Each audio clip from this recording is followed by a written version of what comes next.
നമ്മുടെ സംസ്ഥാനത്തെ പരിസ്ഥിതി സംരക്ഷണം കൂടി മുന്നിൽ കണ്ടുകൊണ്ടുള്ള വികസനമാണ് സർക്കാർ ലക്ഷ്യമിടുന്നതെന്ന് മുഖ്യമന്ത്രി പിണറായി വിജയൻ പറഞ്ഞു. തിരുവനന്തപുരത്ത് ഹരിത കേരളം ദേശീയ പരിസ്ഥിതി സമ്മേളനം ഉദ്ഘാടനം ചെയ്ത് സംസാരിക്കുകയായിരുന്നു അദ്ദേഹം.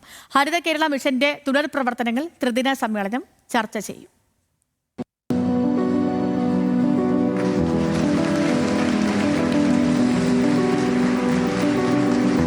കൃഷി, പരിസ്ഥിതി പുനഃസ്ഥാപനം, കാലാവസ്ഥാ വ്യതിയാനം, ദുരന്ത നിവാരണ പ്രവർത്തനങ്ങൾ തുടങ്ങി വിവിധ വിഷയങ്ങളാണ് ത്രിദിന ദേശീയ പരിസ്ഥിതി സമ്മേളനത്തിൽ ചർച്ചയാകുന്നത്.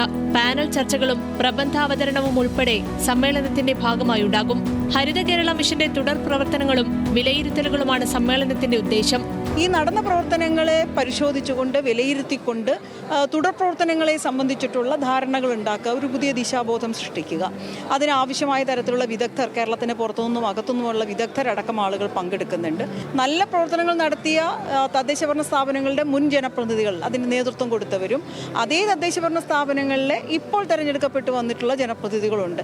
ഞങ്ങൾ ആഗ്രഹിക്കുന്നത് ഇത്തരം മാതൃകകൾ ഒരു 5 വർഷത്തേക്കോ 10 വർഷത്തേക്കോ നിന്നാൽ പോരെ, ഇതൊരു തുടർച്ച ആവശ്യമാണ്. പരിസ്ഥിതി രംഗത്തെ വിദഗ്ധർ, ജനപ്രതിനിധികൾ, വിവിധ പരിസ്ഥിതി സംഘടനാ ഭാരവാഹികൾ തുടങ്ങിയവർ സമ്മേളനത്തിൽ പങ്കെടുക്കും.